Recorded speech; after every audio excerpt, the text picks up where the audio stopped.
Bonjour à tous. Les derniers s'installent. J'espère que vous avez tous bien déjeuné, en pleine digestion. SIPH, meilleur sujet pour redigérer, vous allez voir. Bienvenue à ceux qui n'étaient pas encore là ce matin. Plus fort? Ça marche? Est-ce que là c'est bon là? Voilà. Bienvenue donc au rendez-vous au service client, deuxième partie. Je voulais vous présenter avec mes collaborateurs un avancement de SIPH, l'actualité, et vous permettre de vous informer un peu plus en détail sur ce qui se passe sur ce projet. Que des bonnes nouvelles d'ailleurs, puisque nous avons eu la semaine dernière une décision favorable pour lancer SIPH officiellement avec l'ESA 2020. La direction SNCF Réseau et la DSI se sont prononcés favorablement avec Patrick Jeantet. Donc avec un engagement fort et une mobilisation forte pour lancer et aller jusqu'au bout de ce SA 2020 sur SIPH. Donc on peut considérer déjà aujourd'hui que SIPH c'est parti, c'est du concret et on va essayer de vous le démontrer au travers des présentations qu'on vous a proposées aujourd'hui. Alors si j'allais faire une petite allusion à la Coupe du Monde qui est notre deuxième actualité aujourd'hui, je dirais que avec cette décision, on nous engage à être sélectionnés pour aller en Coupe du Monde et en plus aller la gagner. Ce qui prouve qu'il y a beaucoup de défis à relever. Mais les engagements qui ont été pris par cette décision et la mobilisation qui a été faite au travers de la direction SNCF Réseau et de la DSI montrent que on n'a pas de raison de ne pas y arriver et on se mobilise complètement là-dessus. Bien. Alors, on s'engage, on est sélectionné, mais pour la gagner, ça veut dire qu'on a d'énormes défis à relever, évidemment. Alors, ces défis-là, je vais vous les présenter un petit peu, puisque ce sont les différentes étapes qui nous attendent entre aujourd'hui et la finale. Alors, dans le planning, aujourd'hui, on se prépare en fait à faire la préconstruction du SA 2020. Préconstruction qui est déjà engagée d'ailleurs, au travers d'un pilote métier qu'on a lancé au début mai, un pilote métier qui nous permet de confronter directement les personnes, les horaristes formés à SIPH aux produits et à tracer déjà dans le système. Et on constate effectivement que à la fois la qualité et les performances sont au rendez-vous sur ce démarrage et qu'on n'a aucune inquiétude dans un premier temps pour lancer SIPH en préconstruction. Ça nous permet aussi de valider que les formations sont bien tenues, sont faites dans le bon objectif pour les horaristes et répondent aux attentes du métier.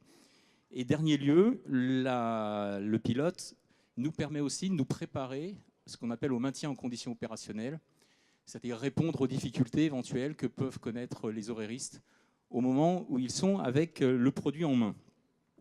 Et donc cette étape est fondamentale et elle va nous amener jusqu'au 23 juillet avec une version encore plus stable et plus performante que celle que nous avons aujourd'hui et qui va nous permettre de lancer concrètement la préconstruction du SA 2020 et engager les étapes suivantes que je vais vous décrire.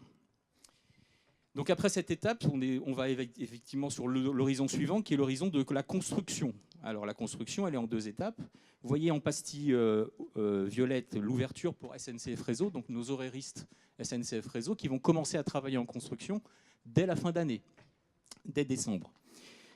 Concernant les clients, il y a une version qui est prévue fin mars, début avril, pour engager la construction avec vous. Troisième étape, l'adaptation, qui arrive juste derrière, avec une version qui va atterrir en septembre, à la fois pour les horaristes de SNCF Réseau et pour les clients. Alors, derrière tout ça, il y a le préopérationnel. Alors, pour ceux qui connaissent l'histoire de SIPH, préopérationnel devait être lancé comme première étape fin 2017, puis 2018, et on a échoué sur cette étape-là. On a reconsidéré notre stratégie, raison pour laquelle aujourd'hui on est prêt à lancer SIPH, mais il ne faut pas oublier le préopérationnel sur lequel on va étudier la façon de le réaliser en parallèle aux étapes que je vous ai présentées précédemment. On n'a pas encore décidé de la date officielle de lancement, mais on s'y attache, on va faire des études à ce sujet pour s'y préparer. Reste la trame 2 heures, qui est la dernière étape, et qui est prévue en 2020, plutôt dans la deuxième partie. Voilà. Donc voilà le schéma pour SIPH et son planning. Je vais vous décrire le sommaire en quelques mots. Sandrine va vous présenter les principales fonctionnalités de SIPH, à la fois celles qui vont nous engager à très court terme avec la préconstruction, mais aussi très rapidement derrière sur les horizons de temps suivants. Vous aurez le droit à une démonstration filmée qui va vous démontrer un petit peu les capacités de l'outil et les objectifs qu'on se fixe. Puis ensuite, une description avec Angela des formations et comment on les mène et comment on va les mener aussi avec vous tous sur la suite de l'année.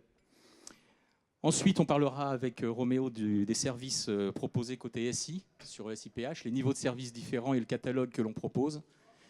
Et en dernier lieu, les objectifs SIPH au travers de la gare et d'Edgar, qui sont le complément de ce que l'on fait au niveau des lignes. Et ce sera Magali qui vous présentera ce sujet. Et on vous laissera un petit temps d'échange, évidemment, à la fin pour répondre à vos questions. Merci beaucoup. Je vais passer tout de suite la parole à Sandrine, qui va vous parler de ses fonctionnalités. Merci. Bonjour à tous. Donc, nous avons préparé une présentation des apports de SIPH en 2 temps. Dans un premier temps, vous présentez les fonctionnalités qui seront proposées à la prod horaire, fonctionnalités que vous verrez progressivement au fil des horizons de temps du SA de 2020, quand SIPH vous sera ouvert progressivement. Donc, je passe le slide. Voilà. SIPH pour la préconstruction va apporter une facilitation pour les horaristes en termes de création de sillons par des fonctionnalités de tracé par PR proche, par l'utilisation l'amélioration de la qualité des sillons aussi. Les sillons seront plus précis en termes d'horaire grâce à un calcul de marche qui intègre automatiquement les minutes supplémentaires. Si on veut être un peu plus fin, les horaristes pourront aussi prendre en compte directement les LTV qui seront dans le graphique. Et puis progressivement, plutôt probablement pour le SA suivant, des segments LTV. Donc l'industrialisation de référentiels métiers qui n'étaient que du geste métier jusqu'à présent est là intégré automatiquement à l'outil. Les utilisateurs pourront profiter aussi d'une fonctionnalité telle que le découpage automatique en variantes lors de conflits sillons-travaux, en complément des découpages manuels. Concernant les travaux, actuellement, les horaristes ressaisissent manuellement l'intégralité des travaux. SIPH est alimenté automatiquement des fenêtres travaux, des fermetures ligne gare poste, des référentiels tels que TCAP et Olga. C'est une vraie avancée, un vrai gain de temps. Donc ça laisse l'opportunité aux horaristes de se recentrer vraiment sur leur cœur de métier, qui est demain la résolution de conflits, l'optimisation du tracé, l'optimisation du graphique. Ils auront à disposition aussi des nouveaux rapports tels que la détection de conflits en masse, qui leur présentera rapidement toutes les tâches de résolution de conflits à effectuer dans l'outil. En termes de traçabilité, au-delà des fonctionnalités natives du progiciel, on apporte une traçabilité en termes de justification de choix de tracé.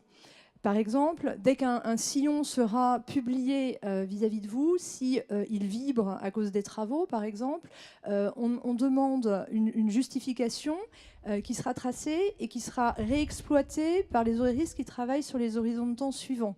Donc, ils ne se reposeront pas de questions, ils sauront exactement sur quelle hypothèse les tracés ont été réalisés. Et en termes de dialogue avec vous, grâce au PNTC, ça apportera en qualité aussi. Pour la phase de construction, des améliorations complémentaires, un grand pas. Les demandes au service seront intégrées automatiquement de GESICO. Donc c'est un lien qui permettra l'initialisation des sillons avec toutes les caractéristiques des demandes. Un port qui sera aussi proposé pour la préconstruction du SA 2021 l'année suivante, directement des demandes d'expression de besoin de GESICO vers SIPH. On aura une optimisation du traitement des demandes par la prise en compte par les horaires du dernier état connu de la demande sillon-jour. Une prise en considération, ils prendront en considération beaucoup plus la VDS. Ce matin, à l'atelier commande sillon, on vous a parlé de l'importance de la VDS. C'est répercuté vraiment sur SIPH. Les horaires travailleront avec cette vision-là. On a un pilotage des demandes intégré à l'outil qui permettra de présenter automatiquement une classification des demandes, qui priorisera donc les demandes en phase de construction en prenant en compte cette classification-là et qui affectera automatiquement les demandes auprès des entités et ensuite les managers auprès des horaristes. Les sillons tracés dans le même outil permettront une réutilisation des sillons entre horizons de temps. En phase de construction, quand une demande sera strictement appareillée avec un sillon préconstruit, le sillon sera automatiquement créé au graphique, calculé. L'horairiste visualisera directement son sillon. S'il n'y a pas de modification de travaux, pourra valider immédiatement son sillon. C'est un gain de temps aussi considérable. On apporte une précision de tracé horaire, alors de version en version. Pour la construction, les taux de marge ne seront plus saisis manuellement, ils seront alimentés automatiquement, donc en fonction des lignes LGV ou lignes classiques. On a une meilleure adéquation entre l'offre et la demande, des outils qui permettent des contrôles de cohérence sur le sillon tracé, et aussi une comparaison entre les caractéristiques du sillon et les caractéristiques de la demande. Donc pour proposer un autocontrôle par l'horairiste. Dans le cadre d'études travaux, des espaces privés par équipe qui réalisent ces études seront proposés pour étudier des modifications lors de demandes d'écart. On importera aussi les écarts directement de TCAP. Donc ça permettra aux concepteurs capacitaires de réaliser des études dans des espaces dédiés de SIPH avant la validation des travaux. On a une fiabilisation des sillons produits par une amélioration de la gestion des conflits sillons-travaux et sillons-sillons. En l'occurrence, aussi une gestion dédiée pour les sillons en marge de sécurité, les sillons en autorisation de transport exceptionnelle et une différenciation de gestion entre la ligne et la gare par des définitions de zones de gare. En phase d'adaptation, la priorisation des demandes évolue, puisque là, on utilise aussi les délais de réponse pour prioriser les demandes les unes par rapport aux autres. Aux alentours des fermetures lignes gare-poste, on améliorera la détection de conflits en phase d'adaptation par une proposition des chemins possibles ou qui restent ouverts ou une gestion améliorée des signaux. Donc voici pour donc là c'était les fonctionnalités majeures qu'on voulait partager avec vous en termes pour la production horaire. Et puis je vais passer sur le slide suivant pour vous présenter à quel moment SIPH sera ouvert pour vous et quels sont les différents apports. Donc alors déjà, première étape en octobre, donc c'est presque demain.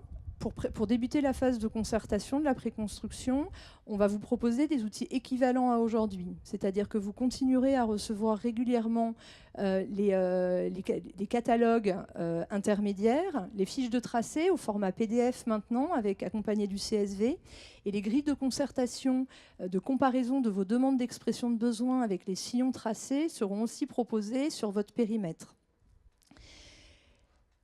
On sait que vous avez des interrogations par rapport au temps de parcours et à la production réelle de SIPH. Il faut savoir que les temps de parcours sont fiabilisés sur des actes structurants par les équipes de gestionnaires d'infrastructures. Et dans le cadre du pilote, les premiers horaristes de la préconstruction qui travaillent et qui commencent à alimenter l'application avec la trame 2 heures du SA 2020, continue à fiabiliser ces temps de parcours. C'est une fiabilisation qui continuera, on le sait, on veut vous le dire, continuera pendant la phase de concertation aussi. L'outil va vous être présenté. Vous aurez un premier accès à l'application en décembre 2018.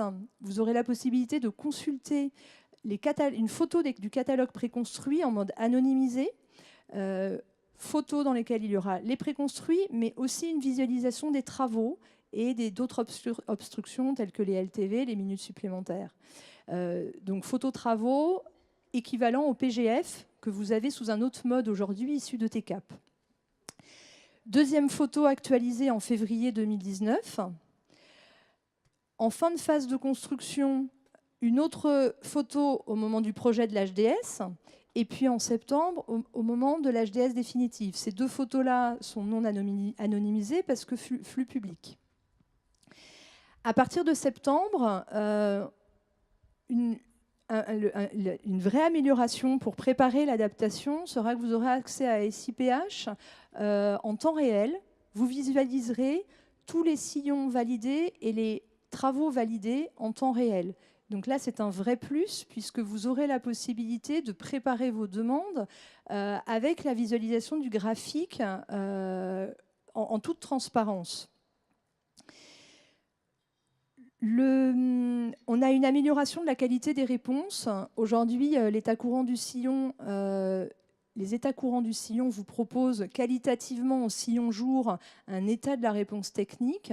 Aujourd'hui, on peut différencier les trous de régime et les sillons jour non traités seulement pour environ 1000 sillons sensibles. Ce niveau très fin vous sera proposé pour l'intégralité des sillons. Donc, un plus. Une des fonctionnalités phares qui vous sera proposée, plutôt courant premier semestre 2019, sera le dossier d'études. Dossier d'études, c'est un espace privé auquel vous pourrez avoir droit par équipe, qui vous permettra de récupérer des sillons des différentes photos ou après directement de l'environnement en visualisation en adaptation, sillons ou environnement travaux. Vous serez libre de réaliser ces études et ensuite de les partager avec SNCF Réseau dans des espaces aussi dossiers d'études, un peu de discussion entre la prod horaire et vous. Donc, fonctionnalité qui pourra être utilisée dès les demandes de modification, les demandes tardives à partir de l'été. Si vous pourrez utiliser SIPH pour préparer vos commandes et référencer les sillons études dans les commandes que vous formulerez dans Gessico. Et ensuite, au fil des mois, vous pourrez aussi utiliser cette fonctionnalité, ce mode d'échange pour faire des préconisations de tracés. Donc c'est une nouvelle fonctionnalité qu'on développe et qui renforcera vraiment le dialogue entre SNCF Réseau, à la prod horaire et vous. Donc j'ai présenté ma présentation. On a maintenant une vidéo, une démonstration filmée qui vous présente le déroulement d'un traitement de sillon, de la demande d'expression de besoin jusqu'à la validation, en passant par le tracé, résolution de conflit.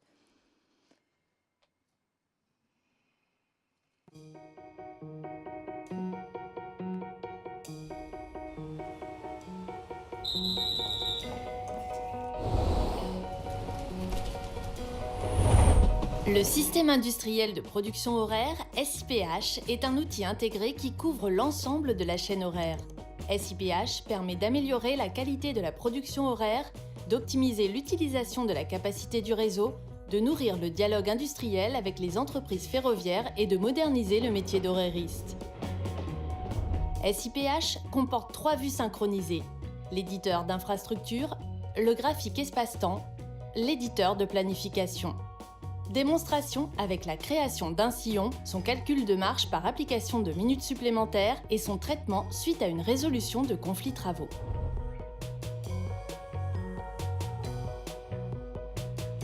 L'horairiste a reçu une demande d'expression de besoin pour un sillon allant de Nantes à Angers-Saint-Lô. L'horairiste saisit les caractéristiques de la demande. La version 2 SIPH étant en ce moment déployée, les demandes d'expression de besoin sont maintenues au format papier pour le service annuel 2020 en préconstruction. La version 3, qui sera déployée pour la construction du service annuel 2020, permet la simplification de cette tâche via l'intégration automatique de toutes les caractéristiques des demandes de Gessico vers SIPH.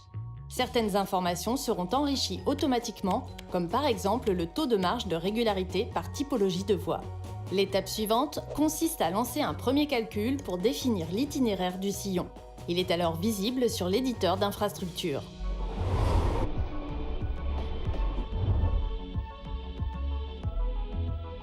Pour construire le parcours, l'horériste sélectionne les points remarquables saisis, puis utilise la fonction « complétion de parcours ». Tous les points remarquables intermédiaires sont alors ajoutés au parcours.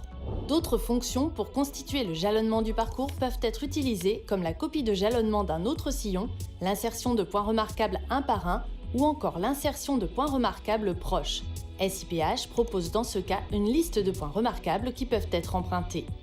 L'horériste lance le calcul de marche. Cette action a pour effet d'associer une voie à chaque PR et de calculer le temps de parcours comprenant les marges.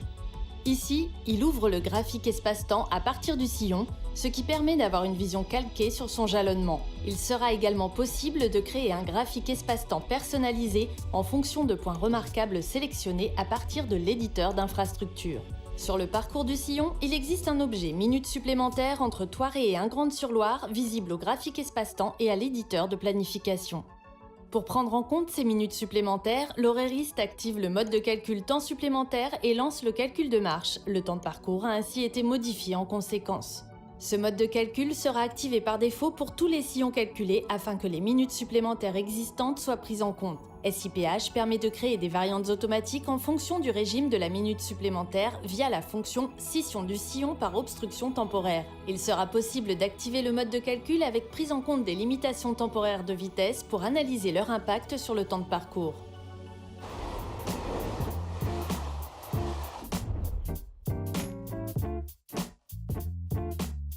L'horériste lance la détection des conflits depuis le graphique espace-temps. Si un conflit est détecté, alors il est visible au graphique espace-temps grâce à la coloration jaune des cantons concernés. Pour résoudre le conflit, la fonction scission du sillon par conflit en cours propose un découpage en variantes en fonction des périodes de conflit. La liste des variantes est visible à l'éditeur de planification et dans le calendrier des régimes. L'horériste sélectionne la variante depuis le calendrier de régime, ce qui permet de l'afficher au graphique espace-temps pour travailler à la résolution du conflit ensuite. SIPH offre donc de nombreuses fonctionnalités pour une prise en compte facilitée des besoins clients et une qualité des sillons produits améliorée. L'ouverture prochaine de SIPH aux entreprises ferroviaires permettra la réalisation d'études horaires à partir de données importées depuis la version de production, puis de les partager avec le gestionnaire d'infrastructure.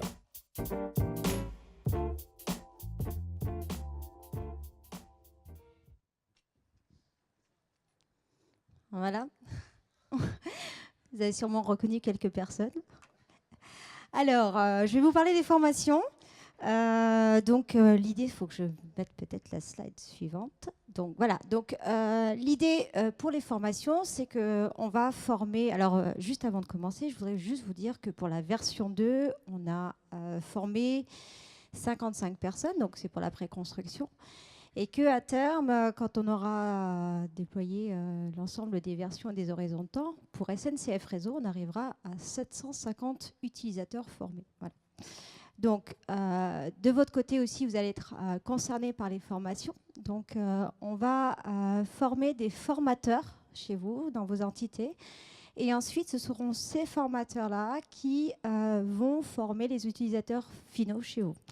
Donc, pour démarrer, on va commencer avec le module consultation, donc qui est un module qui va durer 1 jour, qui va permettre vraiment de prendre en main l'outil, de savoir naviguer dedans, aller chercher les informations, filtrer, et puis analyser un peu la capacité.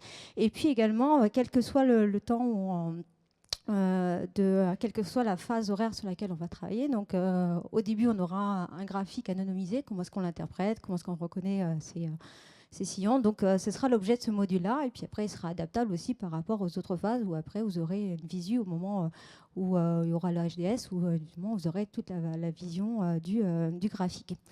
Ensuite, on a un module de 4 jours, donc qui pourra être décliné donc en 4 jours pour ceux qui, pour tous les formateurs, la formation initiale sera 4 jours, mais probablement que dans vos entités, il y aura des personnes qui connaissent déjà le logiciel TPS. Donc pour le coup, on vous donnera un petit kit réduit sur 2 jours. Mais l'objectif de ce module études, c'est également de prendre en main l'outil, savoir tracer un sillon, analyser, connaître les principes donc, du calcul de marge, de la détection de conflits, pouvoir réaliser donc, des études et des simulations pour que vous puissiez préparer vos commandes. Et également, donc, on intégrera dedans le module études qui permettra justement de se connecter à la prod, de récupérer les données, de travailler dedans et puis de pouvoir après échanger plus tard avec le GI. Donc, l'idée donc, de ces modules, donc, on est en train de les préparer. Et donc, on va commencer, comme le disait tout à l'heure Sandrine, par, au niveau du planning, par l'ouverture du module consultation en décembre. Donc, on va ouvrir des sessions de formation en décembre. Mais avant cela, on souhaite pouvoir tester avec certains d'entre vous, donc on reviendra vers vous cet été. À partir de septembre, on va faire une session pilote et puis on va dérouler aussi des tests donc par rapport à cette version qui va arriver. Et l'idée, c'est qu'on puisse recueillir vos avis, et puis qu'on puisse vraiment tester, se rendre compte est-ce que tout va bien ou pas, et puis après adapter s'il y a des corrections à faire sur le module formation. Et donc à partir de décembre, on va ouvrir des sessions de formation, donc vous pourrez vous inscrire à partir de septembre, je pense qu'elles seront au catalogue ici. Donc pour début décembre, donc on va ouvrir des sessions pour les formateurs. Et après, on va continuer sur 2019 sur le même principe pour le module études. Donc pareil, on va faire une session pilote avec une phase de test derrière. Et l'idée, c'est qu'après, on puisse ouvrir des sessions de formation sur la deuxième partie du semestre, du premier semestre. Voilà. Donc l'idée, c'est que vous puissiez être formés, qu'on puisse faire des allers-retours. Et puis, pareil, on va vous proposer des dates pour vous inscrire, que ce soit aux phases de test ou que ce soit aux phases de formation courante. Voilà. Voilà ce que je pouvais dire sur la formation. Je passe la main à Roméo. Merci Angela. Alors moi je vais me dédier après l'actualité présentée par Hervé, après les fonctionnalités de Sandrine et puis la formation présentée par Angela. On va essayer de faire un focus rapide sur les services SI que SIPH proposera dans un avenir plutôt proche. Alors, je tiens à préciser que ce catalogue de services est en cours de construction. Il n'est pas finalisé, il n'est pas encore totalement sec. Et surtout, chose qui doit vous préoccuper, on ne sait pas combien ça coûte pour l'instant.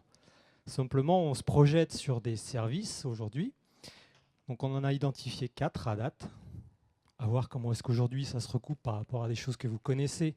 Si jamais je vous cite un outil qui s'appelle Disco. Mais ça, comme je vous dis, c'est en cours d'analyse. Donc on imagine, et ça recoupe totalement avec ce qui vient d'être dit, un premier niveau de service qui sera le niveau consultation. Donc on vous proposera une photo de l'environnement de production horaire qui aura été mis à disposition des clients. Donc c'est un écosystème en lecture seul, mais dans lequel vous aurez tous les objets qui auront été construits et partagés entre clients et réseau. Un deuxième niveau de service, donc on monte en gamme, c'est ce qu'on a appelé le service prod enrichi. Donc c'est la même structure que le premier, simplement on vient y accoler le dossier études. Je ne m'attarde pas dessus, j'ai quelques slides juste après pour vous expliquer le principe.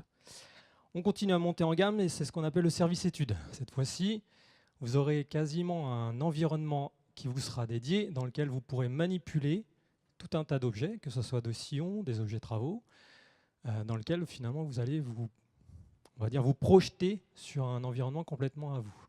Et puis il y a le niveau, on va dire, premium, c'est ce qu'on a appelé le service autonome. Donc c'est un environnement complètement décloisonné, vous êtes complètement libre d'y faire ce que vous voulez, c'est votre bac à sable, vous créez votre infra, vous faites joujou avec tous vos objets, et vous êtes complètement libre d'y faire ce que vous voulez. Donc je vais m'attarder sur le service prod enrichi et sur le service études. Pourquoi finalement ce service, c'est surtout, et ça a déjà été dit, c'est instaurer un dialogue entre client et réseau sur une prod que l'on construit finalement conjointement. C'est permettre d'avoir des options d'analyse et d'études d'impact. Et puis c'est ajuster finalement votre demande au regard de la capacité résiduelle et être sûr de pouvoir émettre un besoin juste une fois que vous aurez réalisé votre étude dans cet environnement. Alors comment on y accède ? Il y a différentes possibilités en fonction des horizons de temps. En préconstruction, construction, adaptation, préopérationnel. Donc tout ça, c'est, on va dire, en cours de construction. Mais on va dire que pour ces horizons de temps, préconstruction et construction, ce sont des photos qui vous sont publiées et sur lesquelles vous allez pouvoir interagir.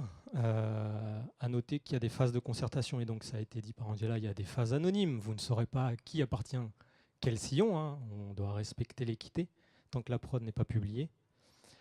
Mais ça restera toujours le même principe, ce sont des photos qu'on vous mettra à disposition sur lesquelles vous pourrez interagir avec le dossier d'étude.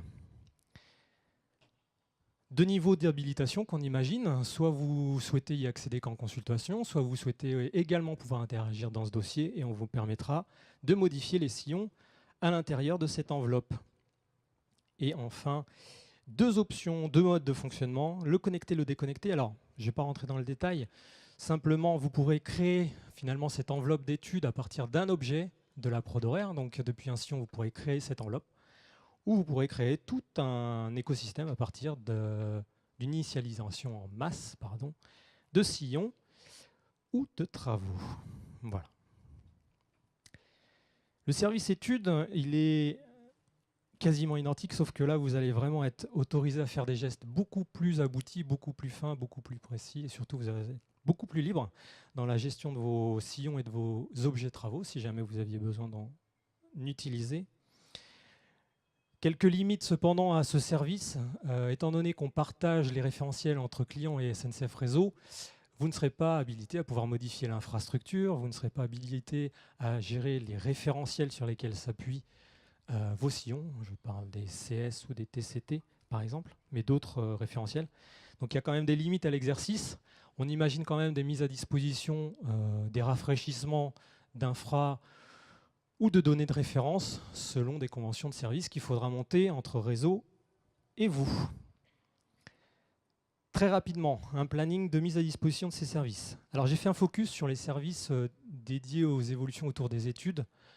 On pourra imaginer peut-être d'autres services, mais là, je souhaitais quand même qu'on fasse un focus sur la grande évolution et la grosse attente de la V3 vis-à-vis des clients, c'est bien le dossier études. Donc un planning qui propose finalement d'échelonner cette mise à disposition des services. Le service, on va dire de base, sans le minimiser, sera disponible dès cette fin d'année avec la première mise en production de la V3 de SIPH. Le deuxième, le service prod enrichi, on se donne un petit peu de temps de réflexion parce qu'il faut qu'on cadre bien et pour être transparent, on est en cours de fiabilisation de cette évolution, donc on ne peut pas encore se projeter exactement sur sa mise à disposition pour vous, mais on imagine bien que ce service sera là premier semestre de 2019. Le service études plutôt sur la fin de l'année 2019 et par contre le service autonome, donc celui où vous êtes complètement indépendant.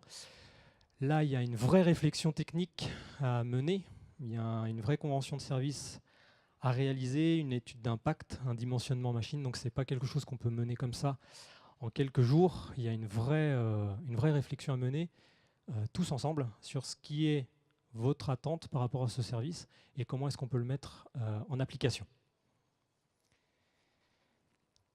Et puis je vais finir parce que je suis l'USI et j'aime bien présenter le écosystème de mon SI. C'est un écosystème qui s'enrichit de version en version. Très rapidement, ce qu'il faut retenir de cette slide, c'est que nous sommes donc l'outil de production horaire, mais finalement l'outil n'a de sens que s'il est connecté avec des fournisseurs de données. Donc, comme ça a été dit par Sandrine, on intègre automatiquement les commandes clients dans SIPH, donc on évite cette perte en ligne de saisie par les utilisateurs, et surtout, c'est une tâche qui va permettre surtout d'automatiser d'autres tâches. On intègre également tous les objets travaux dans l'outil de prod. Et tout ça en interface avec notre référentiel d'infrastructure qui est Gaia. pour les phases de préconstruction et construction, notre point de rencontre, ce sera Watt. Et donc nous diffuserons toutes nos prods horaires dans cet outil. C'est pour ça que je tiens à rassurer tout le monde. Bien que la cible, urbanistiquement parlant, ce soit d'alimenter basique, on est bien conscient qu'il faut y aller étape par étape. Donc pour vous, la transparence est totale. Vous continuerez à recevoir la production horaire de SIPH par Watt. Et donc vous pourrez la consulter dans les outils que vous connaissez aujourd'hui. J'en ai mis quelques-uns, iWatt ou Delta pour la vibration. Mais j'aurais pu citer Disco aussi, tant qu'on ne l'a pas décommissionné. Et vous allez, ça a déjà été également dit, recevoir toute notre production par des catalogues de fiches de tracé, tout ça mis à disposition du portail client. Donc voilà, simplement pour dire, notre écosystème s'enrichit de version en version, on essaie de s'interfacer au maximum avec les SI pour éviter justement cette perte d'informations via la saisie utilisateur. Et je passe la main à Magali qui va vous présenter un petit peu la gare. Bonjour à tous, Magali Aline. Donc, je travaille pour le projet SIPH et je suis en charge de tous les sujets qui traitent de la gestion capacitaire en gare. J'espère que vous êtes encore avec nous. Je ne sais pas comment ça se passe pour vous, mais pour nous, c'est un petit peu bizarre. Voilà, vous êtes très loin, très haut. Il manque plus que la fosse au croco et les tomates. Bien, voilà, ça, c'était pour m'assurer que vous étiez encore là. Donc, puisque c'est fait, donc, je vais vous parler de la gare. Donc, c'est un sujet un petit peu particulier, un petit peu complexe. Peut-être qu'on démarre sur ce sujet d'un peu plus loin que pour le sillon, puisqu'on part d'SIPH, qui part d'une solution native TPS qu'on connaît déjà dans Disco, etc., qui internalise déjà un certain nombre de fonctionnalités de tracé de sillon, ce qui n'est pas le cas pour la gare. Donc aujourd'hui, on a nos outils de tracé sillon, et puis on a aussi nos outils de gestion des GOV, des graphiques d'occupation des voies.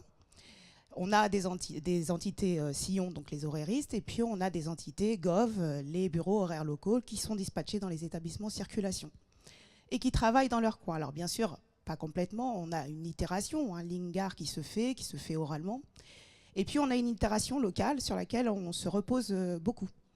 Donc on a beaucoup de choses à faire pour progresser sur la gestion capacitaire en gare, et donc on va essayer d'en faire un maximum, même si j'en connais un certain nombre parmi vous, avec qui j'ai déjà beaucoup travaillé sur le projet Edgar. Il est bien entendu qu'on va difficilement se passer de l'itération locale pour gérer les GOV. Alors où est-ce qu'on peut progresser pour la capacité en gare ? Aujourd'hui, on a des outils GOV qui n'embarquent pas de fonctionnalité de tracé mouvement, ou très peu, ou de façon macro. Et il faut qu'on aille plus loin, en finesse, de tracé sur la gare. Quand on arrive dans la gare, on a une infrastructure, un plan d'exploitation qui se complexifie. Et aujourd'hui, on a un tracé qui ne représente pas la finesse du mouvement en gare. Il faut qu'on aille aussi plus loin dans la modélisation du mouvement, en intégrant aussi les mouvements techniques. Puisqu'en gare, ce n'est pas que du mouvement commercial qu'on a. On a énormément de mouvements techniques qui interfèrent, aussi petits soient-ils, avec l'assemblage. Donc il faut qu'on se dote d'un outil qui nous permette de modéliser ces petits mouvements. Il nous faut une coordination optimale entre la ligne et la gare, entre le GOV et le graphique de circulation. Ça se fait aujourd'hui. On a des outils qui communiquent par flux, pas forcément toujours en même temps, pas forcément avec l'anticipation qu'on souhaiterait, et pas forcément non plus avec la fréquence qu'on souhaiterait. D'où l'idée d'un outil unique. SIPH, la grande idée de départ, c'est le sans couture. Le sans couture temporel, le sans couture ligne gare. Donc on veut un outil dans lequel horairiste en ligne et horairiste en gare travaillent de façon simultanée. Sur le papier, ça semble une évidence. À faire, c'est un petit peu plus compliqué que ça. Il faut trouver le juste milieu. Et sur la gare, c'est bien toute la problématique de la gare, hein. C'est trouver le juste milieu. Le juste milieu entre optimisation et robustesse, le juste milieu entre répartition, ligne et gare. C'est ce qu'on essaye de faire. Sandrine vous a parlé tout à l'heure des zones de gare. Demain, l'horairiste en gare va aussi intervenir sur le tracé du sillon. Bien sûr, ce sera toujours l'horairiste qui traitera la commande, qui traitera le sillon. On n'interfère pas sur la location. On ne pénalise pas la location, on ne la retarde pas, on ne la contraint pas. En revanche, on se laisse la possibilité d'intervenir sur le sillon sans agir sur la location, de façon à tracer finement sur la gare et faire les ajustements nécessaires. Je vais sauter quelques lignes. Je vais vous parler des enchaînements en gare. Donc en gare, on disait, ce n'est pas juste des sillons commerciaux. Il y a aussi tout un tas de mouvements techniques. Et puis c'est pas que ça. Il se passe plein de choses. La gare, c'est une concentration multi-contraintes, multi-acteurs. On a les gestionnaires d'escale. On a les entreprises ferroviaires qui ont besoin de faire un tas d'opérations logistiques, commerciales, etc. Le train, quand il arrive, son sillon, il est terminé. Dans le graphique de circulation, la capacité est disponible. Pour autant, le matériel est toujours là. Il ne disparaît pas. Et puis, on doit intervenir dessus. On doit le nettoyer. On doit faire des petites opérations dessus. On doit en emporter un bout dans un centre de maintenance et puis laisser l'autre moitié à quai pour refaire un autre train, etc. C'est ce qu'on appelle l'enchaînement en gare. Ça, c'est le projet Edgar, sur lequel on vous a beaucoup sollicité en 2017. On a fait pas mal d'ateliers ensemble pour bien travailler en fait, sur le besoin et ce qu'on pouvait faire. Et l'idée, et ça sera un grand pas, l'idée, c'est effectivement d'aller mettre en qualité un petit peu ces échanges entre vous et entre nous par rapport aux enchaînements en gare, parce qu'il y a énormément à faire là-dessus. Là-dessus, on est quand même les champions du papier et du stabilo. Voilà. Donc aujourd'hui, on a des bureaux horaires locaux qui perdent jusqu'à 80% de leur temps à récupérer du papier, sans être sûr que c'est complet, à les stabiloter et à les réinjecter à la main dans leur outil. Il faut informatiser ça. C'est le projet Edgar. Et puis évidemment, on en profite pour embarquer plus d'améliorations sur nos processus et nos façons de fonctionner. Donc Edgar est très important. On se voit encore beaucoup aujourd'hui là-dessus. Edgar est très important. Bien sûr, on peut faire un SIPH Gare qui fonctionne sans Edgar. Par contre, c'est toujours pareil, quoi. Si on fait une bête de course pour faire des GOV et qu'on continue à l'alimenter à la main, je ne suis pas sûre qu'on y gagne. Voilà. Avec Edgar, on a énormément parlé de rigidité. Enfin, ça, c'était votre crainte principale, etc. Donc de rigidité par rapport au traitement de la commande, par rapport à l'allocation. Donc ça, je viens de vous en parler. On ne va pas contraindre l'allocation. De rigidité en se disant que, voilà, effectivement, si on n'a pas la donnée, alors on ne peut pas répondre, etc. Non. L'idée, c'est d'aller plus vite dans ces échanges d'informations. De ne pas attendre la modification. Puis surtout, au fur et à mesure qu'on se rapproche de l'exécution, où vous avez besoin d'ajuster en fait ces données-là par rapport à l'organisation de vos productions. Il faut qu'on puisse aller plus vite. Il faut qu'on gagne en réactivité et en souplesse là-dessus. Alors, je reprends toujours le biais d'Edgar pour parler de la visibilité sur le Gov. On a fait une quinzaine d'ateliers à peu près ensemble, donc 15 demi-journées où on a beaucoup phosphoré. Et l'accès au Gov est revenu à peu près dans tous les ateliers. Donc Edgar, ce n'est pas l'accès au Gov, c'est une interface d'échange entre vous et nous pour ces données d'enchaînement. Le Gov, ce sera un accès client dans SIPH, avec les mêmes contraintes de visibilité sur les informations en fonction du calendrier. Ce n'est pas pour tout de suite, mais ça viendra. Et bien entendu, dans les marges de progression qu'il faut franchir, il y a la continuité avec l'opérationnel. Il faut qu'on fournisse le parcours détaillé à l'opérationnel, qu'il n'ait pas à le refaire.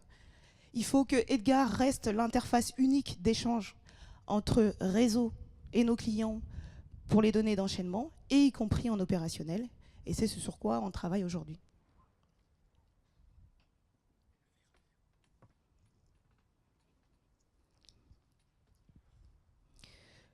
Ici, il y a quelques zooms. En gros, effectivement, le tracé des sillons, ce que je vous ai dit.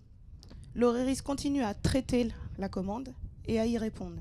Il trace le sillon et on répartit le sillon, le tracé du sillon sur des zones de gare. Enfin, on isole le tracé des sillons sur des zones de gare sur lesquelles le bureau horaire local peut intervenir sans générer de vibrations à l'extérieur.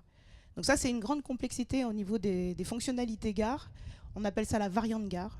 Il va falloir pouvoir gérer des variantes gare qui ne soient pas des variantes sillon. Attention, j'ai fait exprès de vous faire peur avec le mot variante. Non, c'est pas de la variante sillon, c'est une variante gare.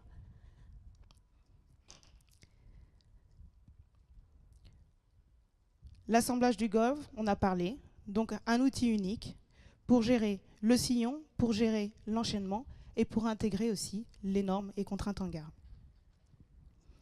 Et ensuite, la validation gare versus allocation, c'est ce que je vous disais, on ne contraint pas l'allocation, on continue à étudier de façon globale la faisabilité en gare jusqu'au préopérationnel, à partir du préopérationnel, pour toutes les demandes donc, de sillon de dernière minute, effectivement, il y a une validation au sillon parce qu'on n'a plus le temps d'attendre. De toute façon, s'il ne passe pas au moment où on fait la demande, il ne passera pas après. Un dernier petit mot, si j'ai encore le temps. Un dernier petit mot sur nos premiers objectifs de déploiement. La gare, on l'a commencé dès le début sur ce projet. Concrètement, elle démarre un petit peu après. Donc, les premières fonctionnalités gare arriveront dans la version 4, l'O2. Mais on y est, enfin.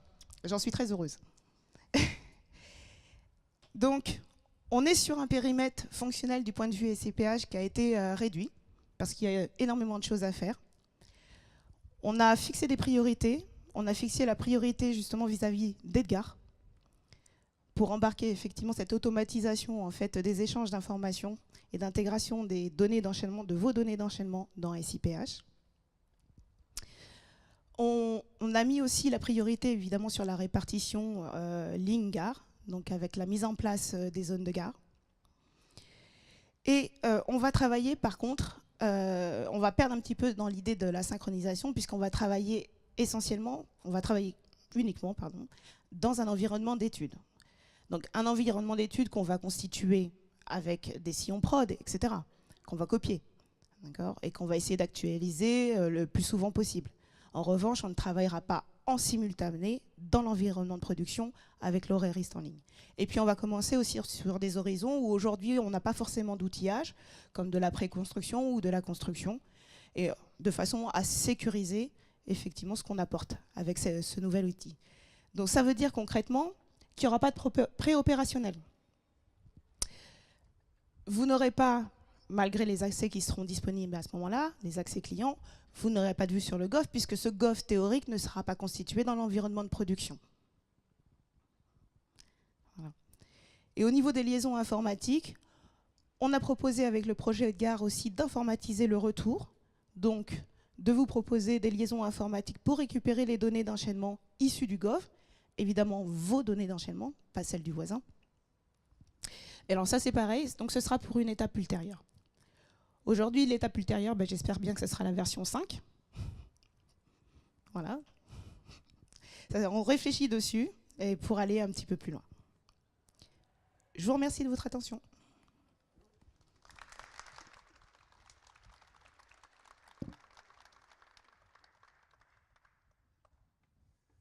On est à votre disposition pour répondre à vos questions. Il nous reste quelques minutes, je pense.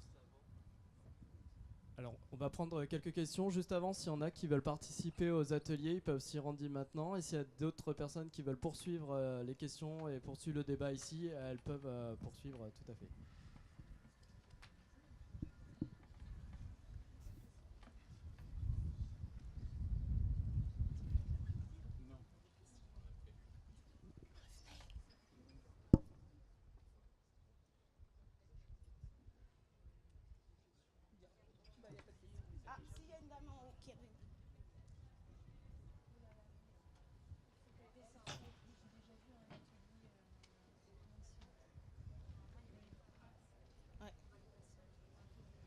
Vous êtes vraiment super loin. Hein.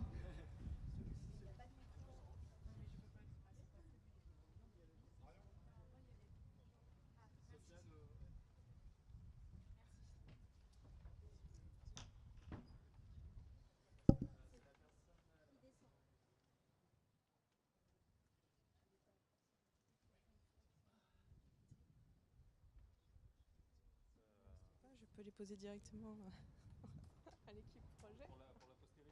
Pour la postérité, d'accord. Ok. Donc j'ai pas mal de questions. Comme il y a peu de personnes qui sont restées, je vais en profiter. Donc en fait, j'ai une première question sur est-ce que vous avez fait une estimation en pourcentage de sillons qui sont actuellement alloués et qui seront refusés demain avec le calcul de marche? C'est ma première question. La deuxième question, c'est sur l'optimisation de tracé. Est-ce qu'on va passer à une optimisation du graphique? La troisième question, c'est sur la traçabilité. Est-ce que vous allez intégrer dans Gessico la possibilité de modifier des commandes en cours de traitement? Je continue ou... Ok, je déroule. Donc la quatrième question, est-ce que SIPH prend en compte des projets pilotes comme TTR et les bandes de capacité intermédiaires? Et j'ai une question qui est subsidiaire. Sur la gestion des GOV, donc est-ce que ce sera pris en compte également dans le projet TTR? Je vous ai perdu? Complètement. Si on les reprenait une par une au moins. Voilà, on va commencer par la première. On dira qu'on ne sait pas. On passe à la deuxième. On dira qu'on n'en sait pas plus. L'élément de langage, c'est on vous répond plus tard. On étudie la faisabilité. On vous répond dans les meilleurs délais. Voilà, exactement. Donc en termes de traçabilité, modification de la commande en cours? Je vous recommande de poser la question surtout à l'équipe Gessico, parce que là, pour le coup, c'est pas l'outil de prod horaire qui peut répondre à la modification de commande. Parce que est-ce que ce sera, enfin, il y a eu une présentation justement, je pense que c'est Sandrine qui en a parlé sur cette possibilité de revoir en même temps que le tracé, justement les modifications. Alors, je sais qu'on en avait déjà parlé lors d'un atelier commande sillon auquel j'avais participé. Tu étais là. Donc, le retour, on va intégrer automatiquement la demande de Gessico à SIPH. Pour l'instant, on n'envoie pas d'accusé de réception de SIPH vers Gessico, tout ça via BASIC. Donc, on avait pris le point. C'est en cours d'étude dans les évolutions. Donc voilà, j'en dis pas plus parce qu'on n'a pas de date aujourd'hui en face à positionner. Le projet TTR. J'en parlais ce matin, il y avait un atelier sur ce sujet-là, j'en ai parlé ce matin. On est sur ce sujet-là en face du projet TTR. On parle avec eux, on étudie ensemble les impacts pour le projet SIPH sur ce sujet-là, mais aussi dans l'autre sens. C'est-à-dire que TTR comprenne bien ce que sait faire SIPH et ne saura pas faire dans les délais. Donc on va participer au test, on va être dans les pilotes avec eux. Mais pour l'instant, on est dans la zone d'étude. On est comme eux aussi sont en réflexion. Nous, on est dans la zone d'étude avec eux. Il va falloir que TTR aussi comprenne bien comment fonctionne SIPH avant de se lancer dans n'importe quel développement sur ce sujet-là. Alors, on parle quand même de réflexions qui sont aujourd'hui menées pour pouvoir sécuriser des bandes de capacité pour le fret. Je ne pense pas que ce soit, enfin ça n'engage que moi bien sûr, que ce soit à l'équipe projet des SIPH de définir quel sera l'avenir de la structuration de la stratégie capacitaire. C'est pas ce que j'ai dit. J'ai dit simplement que SIPH. Entendu, hein, alors c'est pas ce que j'ai dit. Je reformule. SIPH a une forme de construction, des algorithmes, une méthode de graphique, et donc l'idée c'est de partir sur ce que c'est faire SIPH pour répondre à ce que veut faire TTR. Parce que sinon, comme on commençait à le dire, rien que pour la gare avec Magali, on est déjà sur des horizons de 2020-2021. Donc, il faut aussi mais comme les projets pilotes de TTR. Hein, donc, absolument. Donc, c'est pour ça qu'ensemble, avec TTR, on regarde ce que SIPH peut faire en fonction des demandes et des règles qui sont en cours d'élaboration pour TTR. En fait, la question subsidiaire sur les GOV, c'était justement si on part en tant qu'entreprise ferroviaire avec l'équipe projet pour développer ce genre de pilote, ce serait moche d'arriver sur Edgar et qu'on nous dise votre passage en gare il n'est pas garanti, revoyez votre bande de capacité. Donc, d'où la question subsidiaire, est-ce que l'équipe Edgar est en lien avec l'équipe projet TTR sur ces sujets? Alors, la réponse était dans la présentation, je ne l'ai pas évoquée. Donc non, effectivement, aujourd'hui, on n'a pas intégré la réflexion TTR dans les sujets gares. Parce qu'en fait, c'est correspondant en termes de timing, en termes de délai, c'est exactement la même chose. On parle de 2021. Donc c'est pour ça que je me permettais la question et j'ai entendu l'élément. C'est bientôt fini. Hein. Oui, alors la fiabilisation, concernant la fiabilisation du tracé sillon, est-ce qu'on va vers la disparition des sillons à l'étude? Alors non. les sillons continueront à être étudiés par rapport aux travaux qui vibrent. Par contre, le fait d'intégrer automatiquement les travaux, d'en prendre de ce fait peut-être plus en amont, on espère, la prod horaire, les résoudre mieux et plus vite, et travailler tous ensemble avec vous pour qu'ils soient stabilisés. Voilà. En termes de gain de productivité par rapport à SIPH sur cette donnée de réponse, vous pensez pouvoir apporter quel pourcentage de résolution ou dans des délais plus courts que J-60 ? Aujourd'hui, on n'a aucune estimation à date, mais c'est bien sûr des indicateurs qui seront suivis, qui sont actuellement suivis et qui continueront à être suivis. C'est ma dernière question. Concernant une estimation de délai de retard pour la mise en production sur le SA 2020, si vous estimez que le retard est trop conséquent, comment repasser sur le modèle existant ? Et dans quel délai ? Ça, c'est pour l'influence sur les gestes métiers, côté entreprise ferroviaire. Si je peux me permettre, je vais élargir la question. On a fait une analyse de risque beaucoup plus étendue sur toutes les difficultés que pourrait connaître le projet en phase de préconstruction déjà, et de savoir à quel moment on doit, en fonction des résultats, déclencher le retour sur le système nominal. Donc on a présenté tout ça, on s'engage là-dessus, on sait les risques, on sait les contraintes, on sait les mesurer, c'est ça le plus important. Et on va regarder où on en est, mais aujourd'hui on est armé pour le faire. Le but c'est pas de revenir, mais on s'y prépare au cas où. On a notre roue de secours, j'allais dire, mais c'est pas l'objectif de crever pour mettre une roue de secours. Donc on met plutôt l'accent sur qu'est-ce que l'on doit faire pour réussir. Merci.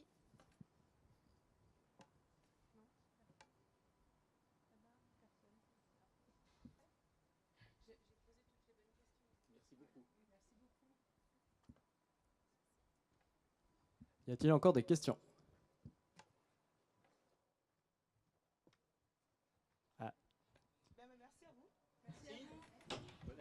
Vous aviez une question, monsieur ? Non, je vous ai vu lever la main.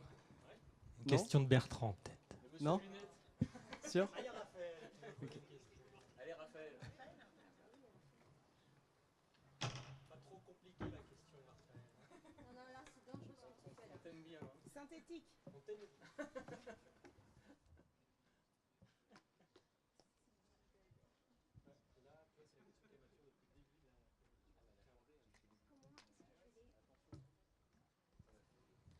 Oui, c'était une question par rapport à la fonctionnalité des dossiers d'études, dans la mesure où, dans un premier temps, la consultation sera mise à jour régulièrement. Dans quelle mesure est-ce qu'on pourra garder le lien entre nos études et les sillons qui auront été mis à jour en production ? C'est une très bonne question, Raphaël. Alors, je sais que tu me l'as posée. Je n'ai pas encore la réponse à t'apporter. C'est une étude qu'on est en train de réaliser, effectivement, de savoir comment est-ce qu'on arrive à bien faire le lien entre ce qui aura été fait et ce qui aura été publié ensuite. Tu as raison, hein, aujourd'hui, on n'a pas réussi à dire qu'on est capable de tracer cette information. Cependant, j'ai bien noté que tu as besoin de savoir comment on assurera ce lien. Et je m'engage à te donner la réponse dès qu'on aura réussi à trouver le fonctionnement du dossier étude. C'est une partie qu'on a peut-être sous-estimée dans l'analyse. Mais je m'engage à t'apporter la réponse rapidement. Merci.